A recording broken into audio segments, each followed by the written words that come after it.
सुप्रभात भैया बहनों, आज हम पढ़ेंगे कैदी और कोकिला, जो किनके द्वारा लिखा गया है? माखनलाल चतुर्वेदी जी के द्वारा। सबसे पहले हम माखनलाल चतुर्वेदी जी के जीवन परिचय की ओर चलते हैं और हम जानते हैं कि माखनलाल चतुर्वेदी जी का हमारे हिंदी साहित्य में कौन सा स्थान था और वो किस प्रकार के लेखक जो हैं वो रहे हैं। हिंदी साहित्य में एक भारतीय आत्मा के नाम से प्रसिद्ध हैं। कौन? माखनलाल चतुर्वेदी जी, जिनका जन्म जो था वो 1889 ईस्वी में मध्य प्रदेश के होशंगाबाद जिले के बाबई गांव में हुआ था। उन्होंने अपनी जीविका जो है वो किससे प्रारंभ की? अपने अध्यापन से प्रारंभ की। उसके बाद वो संपादन के क्षेत्र में उतर गए। कौन? माखनलाल चतुर्वेदी जी। प्रभाव पत्र का संपादन करते करते वे गणेश शंकर विद्यार्थी के संपर्क में आए और किस प्रकार से वो क्या हुए, भारतीय स्वतंत्रता की ओर उनका रुझान हुआ। वो किस प्रकार उस ओर मुड़े, किस प्रकार अपने राष्ट्रीयता के का जो स्वर है उसको उन्होंने और आगे की ओर क्या किया, बढ़ाया, उसको प्रखर किया। तो जब वो किससे मिले? गणेश शंकर विद्यार्थी से। विद्यार्थी जी की देश सेवा का जो था बहुत प्रभाव उनके जीवन पर पड़ा। किनके जीवन पर? माखनलाल चतुर्वेदी जी के जीवन पर। और उन्हीं दिनों उन्होंने एक भारतीय आत्मा नाम से ओजपूर्ण राष्ट्र कविता भी क्या की, लिखी। किसने लिखी? माखनलाल चतुर्वेदी जी ने। वे कर्मवीर नामक पत्र के संपादक नियुक्त हुए। उसके बाद 1921-22 में असहयोग आंदोलन के अंतर्गत वे क्या हुए, जेल भी जाना पड़ा उनको। फिर 1924 में गणेश शंकर विद्यार्थी की गिरफ्तारी जब हुई तब उन्होंने प्रताप पत्र का संपादन किया। कौन? माखनलाल चतुर्वेदी जी। और उसके बाद साहित्य की जब उन्होंने सेवा की तब उन्हें मानद डिलिट की उपाधि मिली और भारत सरकार के द्वारा वो पद्म भूषण से भी अलंकृत किए गए। कौन? माखनलाल चतुर्वेदी जी। और फिर 3 जनवरी 1968 ईस्वी को क्या हो गया, उनका देहांत हो गया। अब उनकी रचनाओं के बारे में हम जानते हैं तो उनकी जो रचनाएं थी वो एक सफल कवि थे। हिम किरीटनी, हिम तरंगनी, युग चरण, समर्पण आदि जो थी उनकी मुख्य रचनाएं थी। उनकी काव्यगत विशेषता की यदि हम बात करें तो चतुर्वेदी जी को जो है काव्य का मुख्य स्वर, उनके काव्य का मुख्य स्वर क्या था? राष्ट्रीयता था, है ना। त्याग, बलिदान, प्रखर राष्ट्र भक्ति आदि उनकी राष्ट्रीयता की क्या थी, मुख्य विशेषताएं थी, है ना। वो उन्होंने हमेशा क्या किया है, सच्चाई, निर्भीकता और संघर्ष को हमेशा उन्होंने झेला है और निर्भीकता से वो अपनी बातों को क्या करते थे, रखते थे।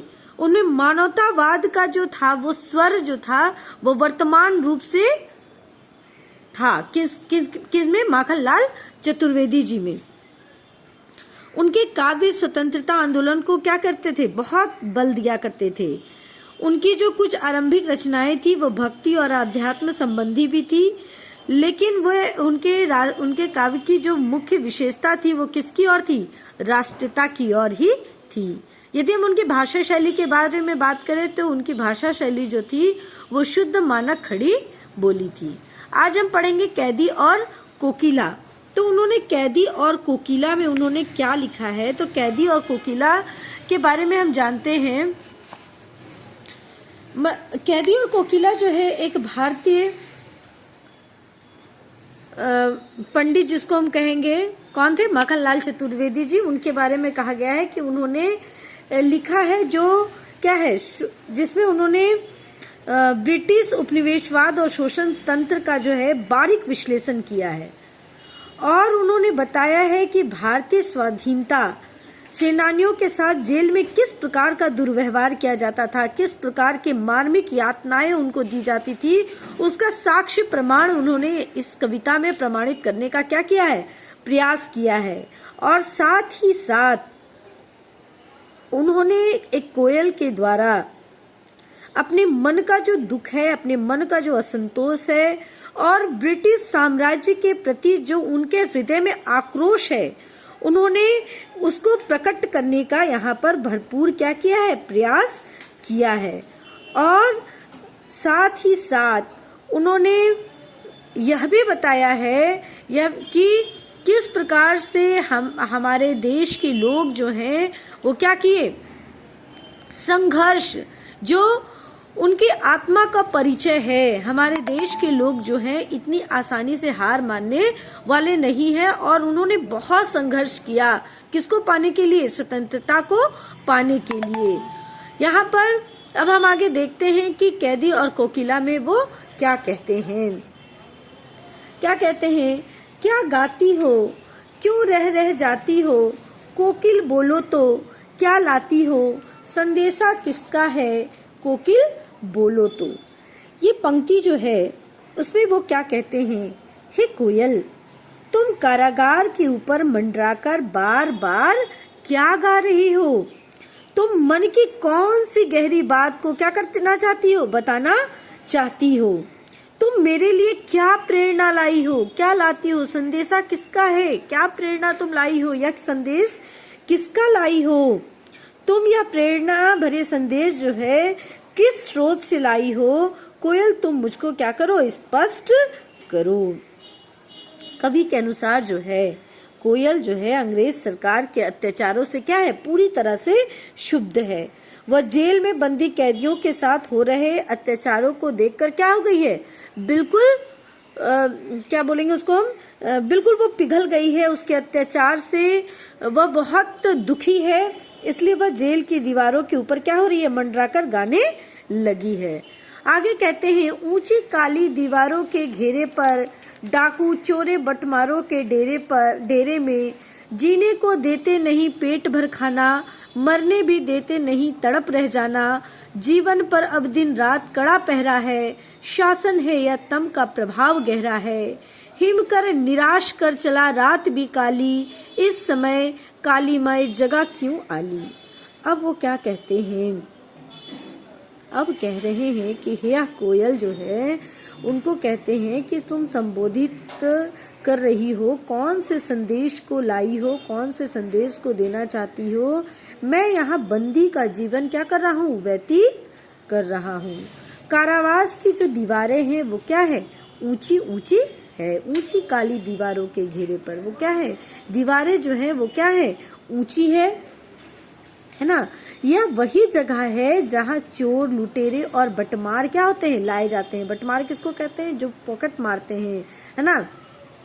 जेल कैसे जगह है, जहाँ पर चोर रहता है, लुटेरा बटमार, वैसे जगह लाए जाते हैं। यह वह जगह है जहाँ पर पेट भर भी खाना मिलता नहीं है, जीने को देते नहीं पेट भर खाना, मरने भी देते नहीं तड़प रह जाना।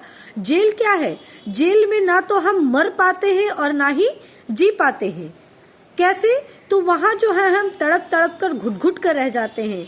वहाँ लोग मरने भी नहीं देते, वहाँ भूखे भी नहीं रखते, वहाँ खाना भी देते हैं, लेकिन पेट भर ना तो खाना मिलता है और ना ऐसा खाना मिलता है जिससे खाकर हमारा पेट क्या हो जाए, भर जाए। हम तड़प कर रह जाते हैं, भूख भी लगती है, खाना भी सामने है, न तो हम खा सकते हैं न हमारी शुदा की तृप्ति हो पाती है। ऐसा भोजन देते हैं जिससे हम क्या करते हैं, खा भी नहीं पाते हैं।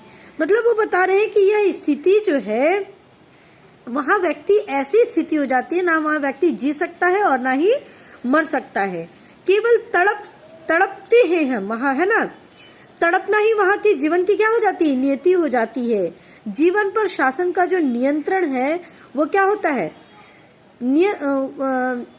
गहरा नियंत्रण होता है। मतलब हम अपने मन से कुछ भी नहीं कर सकते, है ना। शासक की इच्छा से ही हम क्या कर पाते हैं, खा पाते हैं, जी पाते हैं, रह पाते हैं। तो ऐसे समय में वो कह रहे हैं कि हे इस कालीमा रही रात में कोयल, तुम क्यों कूक रही हो, तुम्हारा क्या अभिप्राय है। ठीक है, अगले वीडियो में हम आगे की ओर जानेंगे। अभी इतना ही, धन्यवाद।